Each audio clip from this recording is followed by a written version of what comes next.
Ontem eu gravei um vídeo sobre as carnes imundas na Bíblia e, obviamente, por causa do tempo, fizemos um breve corte e hoje nós queremos dar a sequência a este vídeo. Mas antes de dar a sequência a este vídeo, eu queria responder alguns comentários breves que foram feitos aqui no meu canal.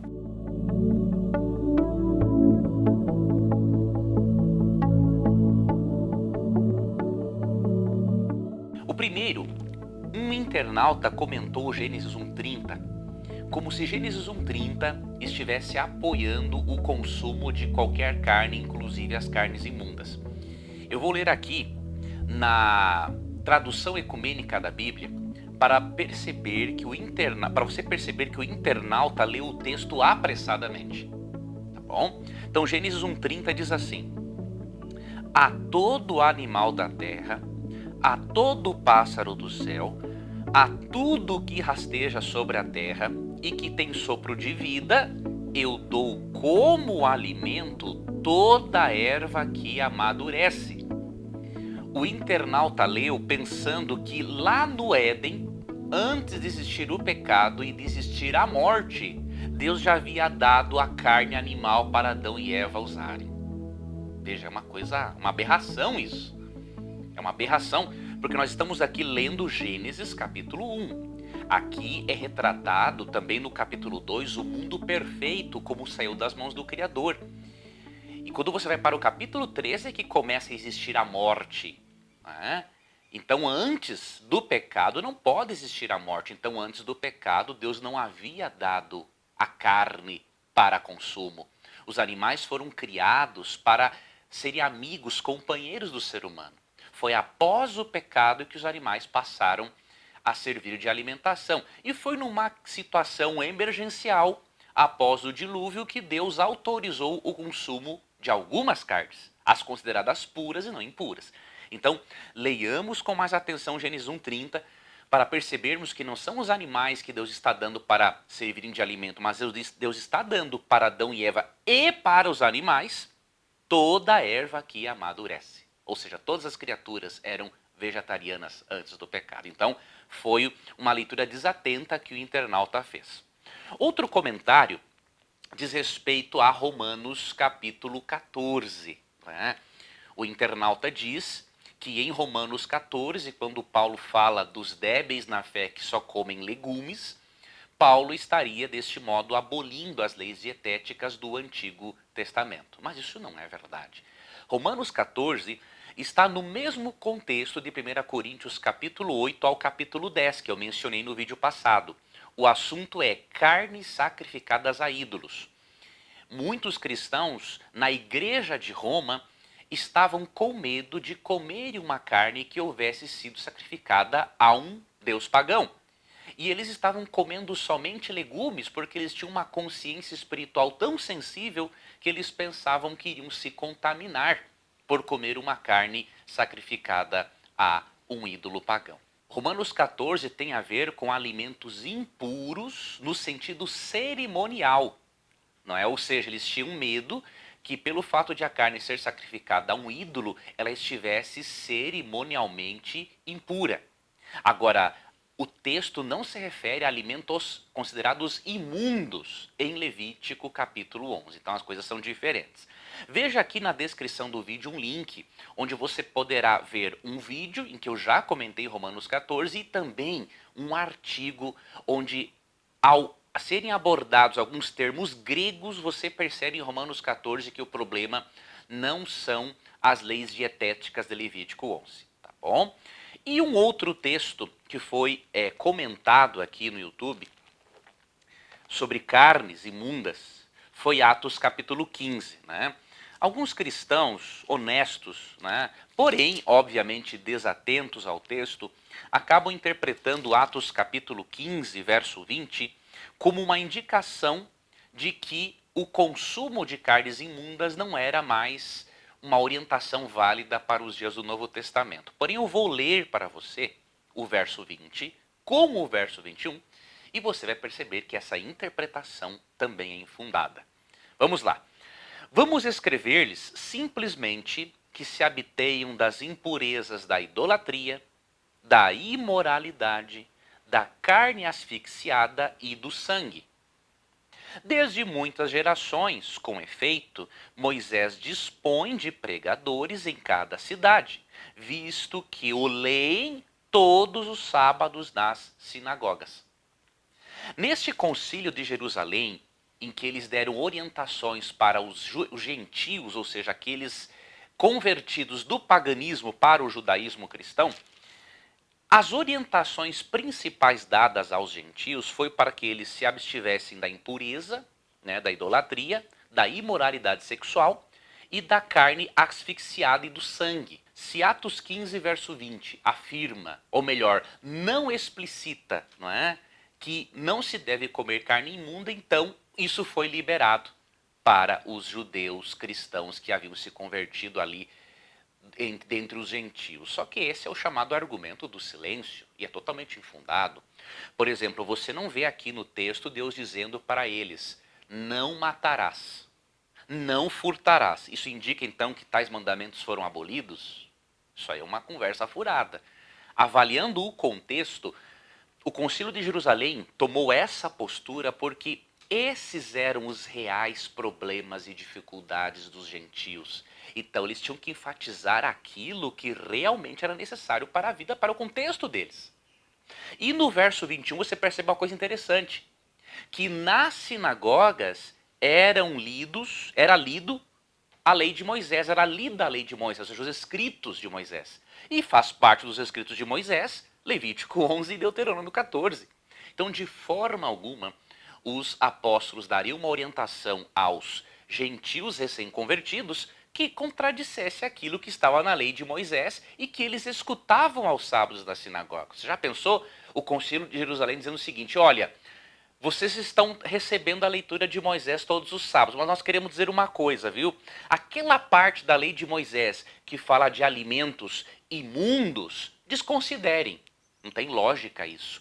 Iria causar uma confusão mental e muitos judeus iriam reclamar e muitos gentios iriam ficar mais confusos ainda e pensar que a Bíblia se contradiz, tá bom? Então veja, é importante avaliarmos um texto bíblico no seu contexto e avaliarmos também as implicações de nossas conclusões, tá bom? Então agora você vai ver uma explicação que eu dei sobre Jesus e sua declaração em Mateus capítulo 15 e Marcos capítulo 7 a respeito de comer carnes imundas. Alguns interpretam esses capítulos como dizendo o seguinte: bom, já que Cristo ensina que tudo o que entra não contamina o homem, mas é o que sai da boca, então não importa o tipo de carne que nós utilizemos. Veja no vídeo a seguir e veja também aqui na descrição do vídeo uma citação de um teólogo não adventista que novamente eu apresento aqui agora também nesse vídeo, para você perceber que um grupo maior de eruditos do Novo Testamento, mesmo não sendo adventistas, tem visto que é uma contradição enorme dizer que o Senhor Jesus Cristo foi contra as leis dietéticas do Antigo Testamento. No vídeo anterior eu havia falado em Paulo, mas na verdade esse teólogo mencionou, na verdade, foi Jesus Cristo, tá bom? Continue agora vendo esse vídeo, será um prazer contar com seus comentários aqui. E um outro texto que me apresentaram muito no meu canal foi a declaração de Cristo em Mateus capítulo 15, né? De que não é o que entra pela boca o que contamina o homem, mas o que sai da boca, isso é o que contamina o homem. Eu vou ler aqui para você o que está em Mateus capítulo 15, versículo 18, tá bom? Mas o que sai da boca vem do coração, e é isso que contamina o homem. E aí no versículo 10 e 11, diz assim, nos versículos 10 e 11, e tendo convocado a multidão, lhes disse, ouvi e entendei, não é o que entra pela boca o que contamina o homem, mas o que sai da boca, isto sim o contamina. Como em Marcos capítulo 7, né, verso 19, tem um complemento, que diz assim, e assim considerou ele puros todos os alimentos, muitos já se adiantam dizendo o seguinte, olha, Jesus claramente está ensinando aqui que agora todos os alimentos são puros. Não tem como acreditarmos uma coisa dessa. Primeiro, jamais um profeta verdadeiro contradiz a revelação dada por um profeta anterior.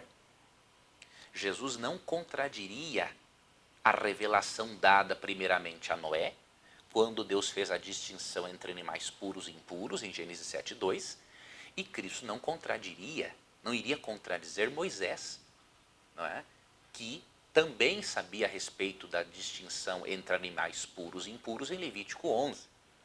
Bom? Então, o que Marcos 7,19 quer dizer? O que Mateus 15, 11, 10 e 11 quer dizer quando afirma que Cristo considerou puros todos os alimentos e que não é o que entra pela boca que contamina, mas é o que sai? Mais uma vez, o contexto é a chave para o esclarecimento. Se você estudar Marcos 7 paralelamente com Mateus 15, você vai adquirir um grupo de informações preciosas que vão lhe ajudar a interpretar o texto. Tá bom? Eu não vou agora ler Marcos 7 e Mateus 15, eu vou fazer só análise de Mateus 15. E aí você pode depois ler os dois capítulos para você ver uma coisa.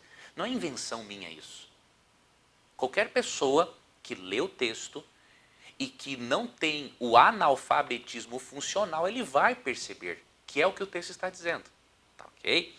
Então vamos para o contexto. Será que a discussão de Cristo com os fariseus é sobre carnes imundas? Vamos analisar aqui no início do capítulo.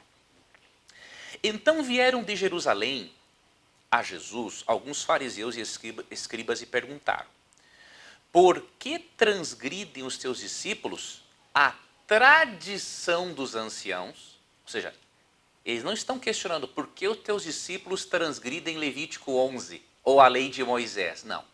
Por que os teus discípulos transgridem a tradição dos anciãos? Pois não lavam as mãos quando comem. Você percebeu em que contexto está a declaração de Cristo? Não é uma discussão sobre alimentos puros ou impuros.